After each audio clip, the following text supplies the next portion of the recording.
آیت 15 سے میں پڑھ رہی ہوں. فَأَمَّا الْإِنسَانُ إِذَا مَا ابْتَلَاهُ رَبُّهُ فَأَكْرَمَهُ وَنَعَّمَهُ فَيَقُولُ رَبِّي أَكْرَمَنِ. مگر انسان جب اس کا پروردگار یعنی جب اس کا رب اس کو آزماتا ہے، اس کو ٹیسٹ کرتا ہے، تو اسے عزت دیتا ہے اور اسے نعمت بخشتا ہے. تو انسان کیا کہتا ہے کہ میرے پروردگار نے مجھے عزت بخش دی. یعنی کہ انسان کا وہ ایک جو اس کی سائیکالوجی ہے یا جو اس کی ایک نفسیات ہے وہ بتائی جا رہی ہے کہ انسان کیا سمجھتا ہے کہ جب اس کو اللہ تعالیٰ اللہ تعالیٰ تو اس کو ٹیسٹ کر رہے ہیں، اور اس ٹیسٹ کے ذریعے اس ٹیسٹ کے پرپس کے لیے اللہ تعالیٰ اس کو کیا کر رہے ہیں، اللہ تعالیٰ فرما رہے ہیں کہ اس کو میں نے نعمت بھی دی اور اس کو عزت بھی دی سوسائٹی میں. ٹھیک ہے، اس کو یعنی مٹیریل ویلتھ بھی دیا اور اللہ تعالیٰ نے اس کو سوسائٹی میں عزت بھی دی، معاشرے میں. تو وہ کیا سمجھتا ہے کہ اللہ تعالیٰ نے مجھے آنر کیا ہے، اللہ تعالیٰ مجھ سے خوش ہیں. تو یعنی اور پھر وہ کیا سمجھتا ہے کہ وہ ان نعمتوں کو ڈیزرو کرتا ہے، وہ ان کا حقدار ہے. جیسے کہ میں نے آپ کو پہلے بتایا کہ یہ جو ڈینائرز تھے، جو رسول اللہ صلی اللہ علیہ وسلم کو جو جھٹلاتے تھے، ان کا یہ عقیدہ تھا. لیکن اللہ تعالیٰ اس آیت میں فرما رہے ہیں کہ وہ جب انسان کو نعمت سے نوازتا ہے تو اصل میں وہ اس کو کیا ہے، وہ اس کو ٹیسٹ کرنے کے لیے دے رہا ہوتا ہے. ٹھیک ہے، اور اسی طرح جو پھر اگلی آیت ہے وَأَمَّا إِذَا مَا ابْتَلَاهُ فَقَدَرَ عَلَيْهِ رِزْقَهُ فَيَقُولُ رَبِّي أَهَانَنِ. اور جب دوسری طرح آزماتا ہے، when اللہ تعالیٰ test you in another way، کہ اس پر روزی تنگ کر دیتا ہے. ٹھیک ہے، اس کے جو مٹیریل ریسورسز ہیں وہ کم ہو جاتے ہیں، اس کے پیسے کم ہو جاتے ہیں، تو وہ پھر شخص کیا کہتا ہے، اس کا کیا رسپانس ہوتا ہے کہ ہائے میرے پروردگار نے مجھے ذلیل کیا، مجھے ہیوملیٹ کر دیا، اور وہ شاید مجھ سے ناراض ہو گیا. تو جب انسان نعمتوں سے محروم ہوتا ہے اور تنگی اور پاورٹی میں مبتلا ہوتا ہے، فقر میں مبتلا ہو جاتا ہے، تو وہ پھر کیا گمان کرتا ہے، وہ یہ سوچتا ہے کہ خدا اس سے ناخوش ہے، اللہ اس سے ناراض ہے اور اللہ نے اسے رسوا کر دیا ہے. اللہ تعالیٰ نے ان دونوں آیتوں میں اذا ما ابتلاہ یعنی یہ کہہ دیا کہ جب آزماتا ہے اللہ تمہیں، تو یہ کہہ کر اللہ تعالیٰ نے کیا بات کلیئر کر دی، واضح کر دی کہ انسان کی خوشحالی ہو، اس کی پراسپیرٹی ہو یا اس کی بدحالی ہو. ٹھیک ہے، یہ دونوں چیزیں کیا ہیں، یہ دونوں حالتیں بطور آزمائش ہیں، یہ دونوں ٹیسٹس ہیں. اب اس حوالے سے ہم کچھ اور آیتیں بھی دیکھ لیتے ہیں. سورہ اعراف کی آیت نمبر 168. اور یہ جو کانسیپٹ ہے یہ سمجھنا بہت ضروری ہے، کیونکہ ہم میں سے بہت سے لوگ اس عقیدے پہ ہوتے ہیں. ہم کو لگتا ہے کہ شاید یعنی اللہ تعالیٰ مجھ سے ناراض ہو گئے ہیں جو کہ مجھے اس طرح آزمایا جا رہا ہے، یعنی مجھ سے یہ نعمت چھن گئی، اور اگر کچھ مل جاتا ہے بہت زیادہ تو آپ کو لگتا ہے کہ شاید اللہ آپ سے بہت راضی ہے. اور یہ کانسیپٹ ایگزسٹ کرتا ہے ہمارے درمیان، تو اس لیے اس کو سمجھنا ضروری ہے کہ اس کی حقیقت اللہ تعالیٰ نے کیا فرمائی. تو سورہ اعراف کی آیت نمبر 168. اور ہم نے ان کو جماعت جماعت کر کے ملک میں منتشر کر دیا، بعض ان میں سے نیکوکار ہیں اور بعض اور طرح کے یعنی بدکار، اور ہم آسائشوں تکلیفوں دونوں سے ان کی آزمائش کرتے رہے تاکہ ہماری طرف رجوع کریں. ٹھیک ہے، تو اللہ تعالیٰ آسائشوں سے بھی ٹیسٹ کرتے ہیں، ٹھیک ہے، نعمتوں سے بھی اللہ تعالیٰ ٹیسٹ ہی کر رہے ہوتے ہیں، اور تکلیفیں دے کے بھی اللہ تعالیٰ ہمیں ٹیسٹ کر رہے ہوتے ہیں. اور اسی طرح سورہ بقرہ کی پھر وہ جو آیت ہے آیت 155. اور ہم کسی قدر یعنی کبھی کسی خوف کے ساتھ، کبھی بھوک اور مال اور جانوں اور میووں کے نقصان سے تمہاری آزمائش کریں گے. یعنی طرح طرح کی آزمائشیں ہو سکتی ہیں، تو صبر کرنے والوں کو خدا کی خوشنودی کی بشارت دے دو. جو صبر کرتے ہیں یعنی جن کا رسپانس صبر پہ بیسڈ ہوتا ہے، جن کا ریاکشن صبر والا ہوتا ہے، تو اللہ تعالیٰ کہہ رہے ہیں کہ اس کو خوشخبری دے دو. یعنی آزمائش یعنی مصیبت کے نتیجے میں، نعمت کے چھن جانے کے نتیجے میں جس کا رسپانس صبر والا ہوتا ہے، پازیٹیو رسپانس ہوتا ہے، ٹھیک ہے، نیگیٹو نہیں ہوتا، تو اس کے لیے پھر کیا ہے، اس کے لیے خوشخبری ہے. تو انسان کی آزمائش ہو رہی ہے کہ وہ رسپانس کیسا دیتا ہے، اور اس رسپانس میں پھر اس کو خود احساس ہوتا ہے کہ ویئر ہی اسٹینڈز. ٹھیک ہے، وہ ابھی یعنی اس کی جو کیریکٹر کی ڈیولپمنٹ ہے وہ کیا ہے، یعنی وہ انسان ابھی صبر کرنے والا بنا ہے یا نہیں بنا ہے، شکر گزار بنا ہے یا ناشکرہ ہے، اللہ پہ کتنا بھروسہ رکھتا ہے، ٹھیک ہے، اور اس کی کیریکٹر میں کتنی اسٹرینتھ آئی ہے. جب انسان کسی مصیبت میں پڑتا ہے تو تب اس کو اپنے بارے میں بھی بہت اچھی طرح اندازہ ہو جاتا ہے. تو جو آزمائش ہے یعنی اللہ تعالیٰ کو تو خبر ہے, لیکن انسان کے لیے وہ چیز اپیرنٹ ہو جاتی ہے کہ where he stands himself.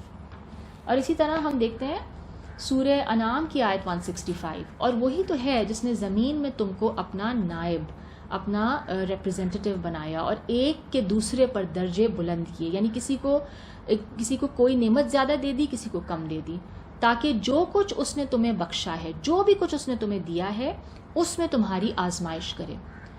بے شک تمہارا پروردگار جلد عذاب دینے والا ہے, اور بے شک وہ بخشنے والا مہربان بھی ہے. اور سورہ انبیاء کی آیت 35, ہر متنفس یعنی ہر جاندار کو موت کا مزہ چکھنا ہے, اور ہم تو لوگوں کو سختی اور آسودگی یعنی ٹف سچویشنز میں بھی اور پراسپیرٹی میں بھی, خوشحالی میں بھی آزمائش کے طور پر مبتلا کرتے ہیں, اور تم ہماری طرف ہی لوٹ کر آؤ گے. ٹھیک ہے, تو بہت کیٹیگوریکلی, بہت کلیئرلی اللہ تعالیٰ نے فرما دیا کہ یہ سب سچویشنز, یہ ups and downs of life کیا ہیں, these are all sent upon us, یا یہ ان سچویشنز میں ہمیں کیوں ڈالا جاتا ہے, تاکہ ہمیں آزمایا جائے, ہمیں ٹیسٹ کیا جائے کہ ہم کیسے رسپونڈ کر رہے ہیں, اور ہم کیسے اپنے آپ کو ڈیولپ کر رہے ہیں, اور کیسے اپنا تزکیہ کر رہے ہیں. اب ان تمام آیات سے ایک بات واضح ہو جاتی ہے کہ دنیا میں انسان کی جو بھی حالت ہے, خوشحالی ہو یا بدحالی ہو, ویلتھ ہو یا پاورٹی ہو, ٹھیک ہے, عمارت ہو, غربت ہو, پاور ہے یا پاور نہیں ہے آپ کے پاس, کوئی اقتدار ہے یا نہیں ہے, یہ سب جو سچویشنز یا سب حالتیں کیا ہیں, بطور امتحان یا آزمائش. اب سوال یہ پیدا ہوتا ہے کہ آزمائش, امتحان یا جو ابتلا کا جو ورڈ قرآن پاک یوز کرتا ہے, اس کا مطلب کیا ہے. آزمائش کا ایک پیسمسٹک ویو پوائنٹ ہے, آزمائش کے حوالے سے ایک کنوتی تصور ہے کہ جس کی روح سے اگر انسان غربت, پاورٹی کا شکار ہے, یا کوئی پریشانی ہے اس کی زندگی میں, کوئی مصیبتیں ہیں, تو یہ انسان اپنی حالت بدلنے کی کوشش یا اس حالت سے نکلنے کی کوشش نہیں کرتا. کیوں؟ وہ یہ سوچتا ہے کہ اللہ نے مجھے اسی حال میں رکھا ہے, اور جب وہ چاہے گا تو مجھے اس حالت سے نکال دے گا. ٹھیک ہے, ایک فیٹلسٹک ویو پوائنٹ کی, یعنی آپ کہتے ہیں کہ یہ اللہ کی قدر ہے, اللہ تعالیٰ نے میرے لیے یہی ڈیسائیڈ کیا ہے, تو میں اس اسٹیٹ سے نکلنے کی کوشش کیسے کروں. اس تصور کو پھر ہم دیکھتے ہیں کہ ان دا پاسٹ آلسو یہ جو کانسیپٹ ہے, اس کو بنیاد بنا کر ظالم حکمران جو ڈکٹیٹرز گزرے ہیں, یا جنہوں نے ایکسپلائٹ کیا انسانوں کو, ٹھیک ہے, تو انہوں نے پھر کیا کیا, ناجائز فائدہ اٹھانے کے لیے لوگوں کو اس عقیدے پہ رکھا, اور لوگوں کو یقین دلاتے تھے کہ یہ سب کچھ اللہ کی تقسیم ہے, اللہ کی مرضی ہے, اللہ نے جس کو جتنا دینا تھا دیا ہے, اور اس کو بدلنے کی کوشش کرنا کیا ہے, خدائی تقسیم میں مداخلت ہے. یعنی تم اللہ تعالیٰ کی جو ڈسٹریبیوشن ہے تم اس میں انٹرفیئر کرو گے. یہ تو اللہ نے فیصلہ کیا ہے کہ تمہیں غریب پیدا کیا ہے, یا تمہیں اس حال میں پیدا کیا ہے. امتحان یا آزمائش کے پھر اس ریلیجس کانسیپٹ کو, یعنی یہ والا جو کانسیپٹ ہے, اس کی وجہ سے the great thinker Karl Marx, اس نے کیا کہا تھا کہ اس طرح سے جو مذہب کا تصور پیش کیا جا رہا ہے کہ جس میں انسان کو کہا جا رہا ہے کہ تم کچھ نہ کرو, ٹھیک ہے, تو یہ کیا ہے, this is like opium for the people. مذہب یہ مذہب عوام کے لیے افیون ہے, کیونکہ پھر وہ ہاتھ پہ ہاتھ دھر کے بیٹھ جاتے ہیں, کہتے ہیں اللہ کی مرضی, اللہ نے ایسا کر دیا ہے تو بس اب ایسے ہی رہے گا. لیکن ہم یہ دیکھتے ہیں کہ قرآن مجید میں جو جتنی آیات موجود ہیں, ان پہ اس حوالے سے جب ہم غور کرتے ہیں تو ہمیں کیا لگتا ہے کہ آزمائش یا جو ابتلا کا یہ جو پیسمسٹک ویو پوائنٹ ہے, ٹھیک ہے, یہ کنوتی تصور جو ہے یہ اتنا ٹھیک نہیں ہے. کیونکہ امتحان یا آزمائش کا مطلب دراصل کیا ہے کہ چاہے جو بھی حالت ہو, جیسے میں نے ابھی پہلے بھی اس پہ بات کی کہ اس میں انسان کا ریاکشن, اس کا رسپانس اور اس کا رویہ کیا ہے, ٹھیک ہے.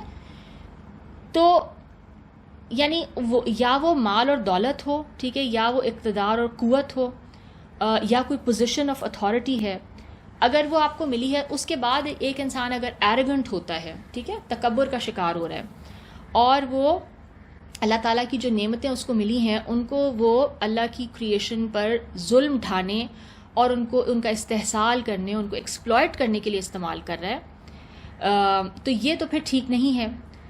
But on the other hand اگر وہ ہیوملٹی، عاجزی اور انکساری اپناتا ہے. ٹھیک ہے، وہ کہتا ہے اللہ نے مجھے اتنا بلیس کیا اور اتنی بڑی رسپانسبلٹی ہے میرے اوپر، اور پھر وہ ان بلیسنگز کو، ان نعمتوں کو مظلوموں کی داد رسی، یعنی وہ جو اپریسڈ لوگ ہیں ان کی ہیلپ کے لیے اور اللہ کی کریشن کی خدمت میں یوز کرتا ہے. تو یہ پھر ایک بہت اچھا رسپانس ہے اور یہ ریکوائرڈ ہے. اسی طرح جب انسان پاورٹی میں ہے، تنگ دستی میں ہے، غربت میں ہے، تو اس کا پھر کیا رد عمل اور رویہ ہے؟ کیا وہ ایک پازیٹیو انداز سے اچھے طریقے سے اس حالت سے نکلنے کی کوشش کرتا ہے؟ وہ اسٹرگل کر رہا ہے کہ وہ کسی طرح اپنی اس پاورٹیز کی حالت کو تبدیل کرے، اپنی عقل استعمال کر کے، تدبیریں بنا کے، یا پھر وہ منفی راستوں کو اختیار کر رہا ہے؟ ٹھیک ہے، ہی is going the wrong way, کہ کیا وہ چاہتا ہے کہ وہ دھوکہ دے لوگوں کو، یا چوری کرے، یا کسی غلط طریقے سے پیسہ بنا لے. تو اس حوالے سے ہم ایک دو آیتیں اور دیکھ لیتے ہیں، اینڈ دین انشاءاللہ آئی ول کنکلوڈ دی لیکچر. ایک تو آیت وہی ہے جو ابھی ہم نے سورہ بقرہ کی دیکھی تھی، کہ ہم کسی قدر خوف اور بھوک اور مال اور جانوں اور میووں کے نقصان سے تمہاری آزمائش کریں گے، تو صبر کرنے والوں کو خدا کی خوشنودی کی بشارت سنا دو. یعنی اللہ تعالیٰ صبر کرنے والوں کو اللہ تعالیٰ کنگریجولیٹ کر رہے ہیں کہ ان منفی حالات میں، اس بری سچویشن میں، اس نیگیٹو سچویشن میں، ان سارے جو آزمائشیں ہیں ان میں یا انسان صبر کر سکتا ہے اور یا پھر بے صبری. اور پھر صبر کے حوالے سے جیسے ہم نے ابھی ایک لیکچر بھی ہوا تھا سر شمس کا، اس میں انہوں نے بہت اچھا صبر کو ایکسپلین کیا تھا ماشاءاللہ.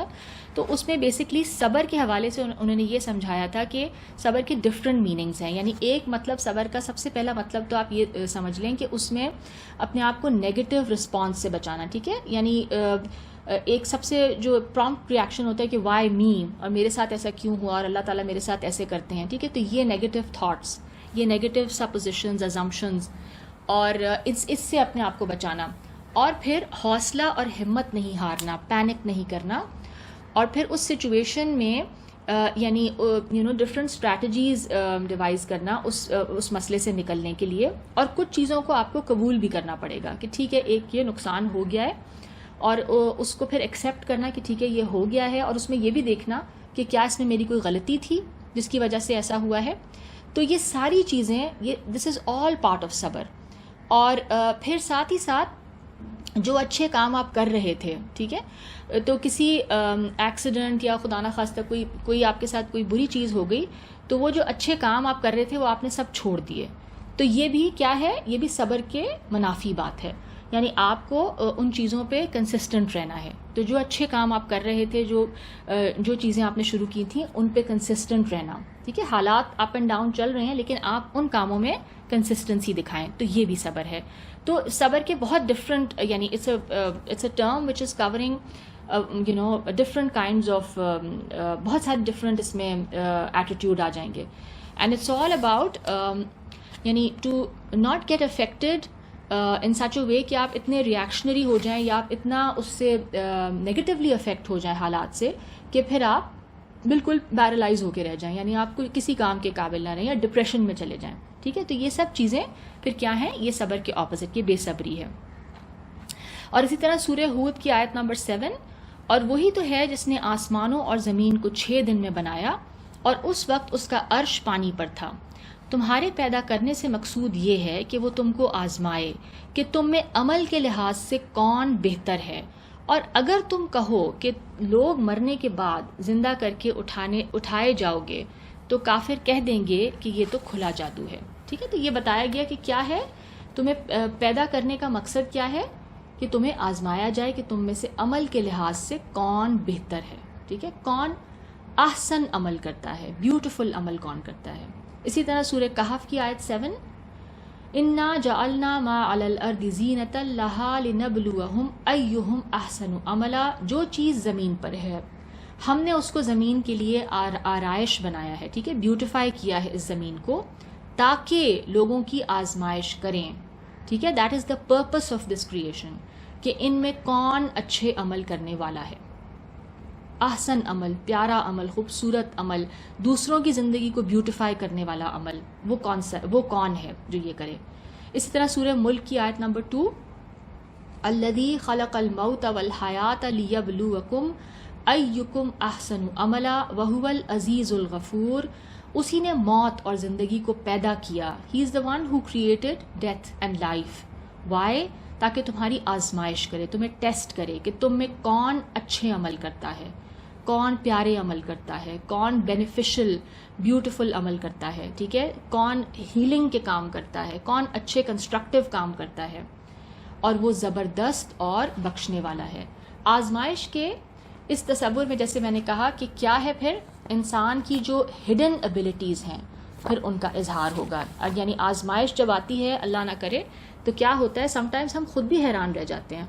یعنی انسان کو یہ نہیں پتہ ہوتا کہ وہ اس ایک خدا نخواستہ ایک مصیبت میں کتنا اسٹرانگ سم ٹائمز ہوتا ہے. وہ you are surprise by your own reaction. تو آپ کو اندازہ ہوتا ہے کہ ہاں میں نے تو اس کو بہت اچھی طرح ہینڈل کر لیا.